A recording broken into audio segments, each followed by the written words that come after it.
여러분, 지금은 불신자들이 기독교보다 더 자기계발적 영성에 심취하고 있습니다.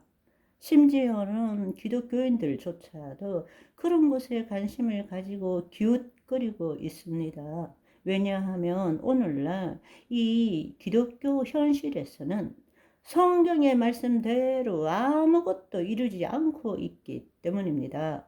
처음 성경을 읽은 사람은 흥분의 도가니입니다. 신비의 이야기로 가득 차 있거든요. 귀신이 나타나고 천사가 나타나고 예수님이 여기 나타났다가 사라지시고 저기 다른 곳에 나타나시고 무리를 걷고 기사와 표적이 나타나고 병 고침 받고 성경의 모든 이야기가 그런 이야기입니다. 그것은 이 땅의 기계론적 우주관에 대한 이야기가 아니라 바로 양자 물리학의 이야기입니다. 우리가 그 의식을 가질 때에 그 일들이 우리 삶에 나타나는 것입니다. 그런데 우리가 그것을 믿지 않고 받아들이지 않기 때문에 그런 일들은 체험할 수가 없는 것입니다. 그러니까 성경의 말씀을 보면 흥분이 되지만 와서 말씀을 들으면 기가 막히는 거죠. 그거는 그때 예수님 공생의 당시의 일이고 성령 역사는 사도들이 활동하는 당시에 일어난 이야기이고 지금은 그런 일이 일어나지 않는데 우리는 그런 이야기만 듣고 있는 거예요. 그러니까 믿지 않는 자들은 말할 것도 없고 믿는 자들도 기적을 경험하고 싶어 해요. 자신의 능력 이상의 삶을 살고 싶어 합니다. 그러니까 오히려 뉴 에이지 쪽에 관심을 갖는 것입니다. 이거는 진짜가 진짜 노릇을 못하기 때문에 일어난 일입니다. 오늘 이 유튜브를 보고 있는 사람이나 앞으로 이 유튜브를 볼 사람들이나 뉴 에이지적인 책을 읽고 초월적인 삶을 살고자 하는 자는 돌아서야 합니다. 하나님 나라 복음이 무엇인지를 깨달아야 합니다. 하나님의 생명을 체험해야 합니다. 하나님의 생명을 체험할 때 비로소 자기를 부인하고 자기 십자가를 짐으로 우리의 혼이 하나님의 영을 나타낼 수 있게 되는 것입니다. 아멘. 그렇다고 해서 뉴에이지적인 책이나 초월의식에 관련된 책을 무조건 읽지 말아야 된다. 그런 뜻은 아닙니다.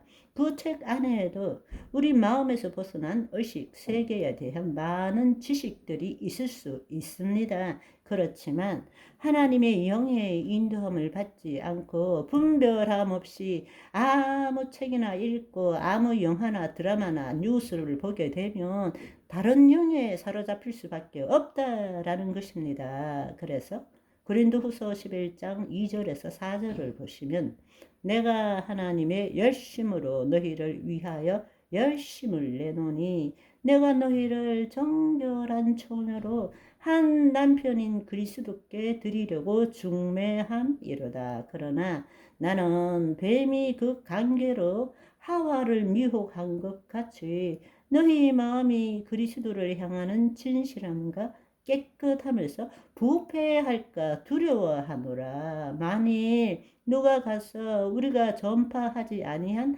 다른 예수를 전파하거나 혹은 너희가 받지 아니한 다른 영을 받게 하거나 혹은 너희가 받지 아니한 다른 복음을 받게 할 때는 너희가 잘 또 용납하는구나.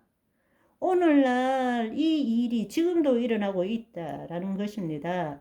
믿는 그리스도인 중에서도 이 일이 일어나고 있다는 것입니다. 다른 영에 속고 다른 복음을 쫓고 있다라는 것입니다.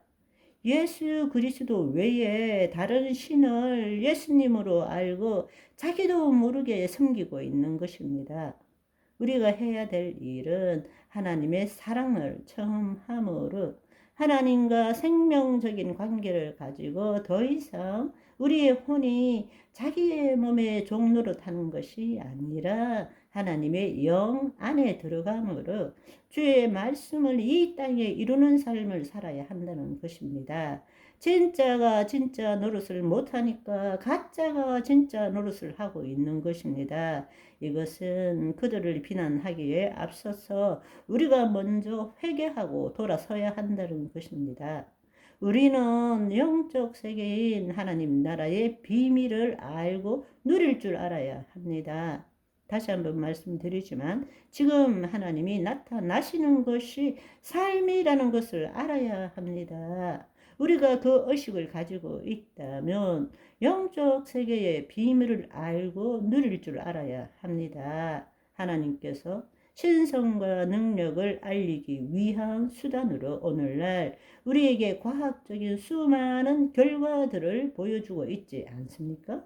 우리가 알아야 될 것은 하나님 나라에 대한 비밀은 보이지 않는 세계에 대한 이야기이기 때문에 설명할 길이 없어요. 그래서 예수님도 비유로 설명하신 것입니다. 그렇지만 그 비유가 인간의 언어로 설명하시기에 한계가 있기 때문에 온전치 못한 거죠. 그냥 비유로 설명한 것이지 그 근원을 온전하게 나타낼 수는 없는 것입니다.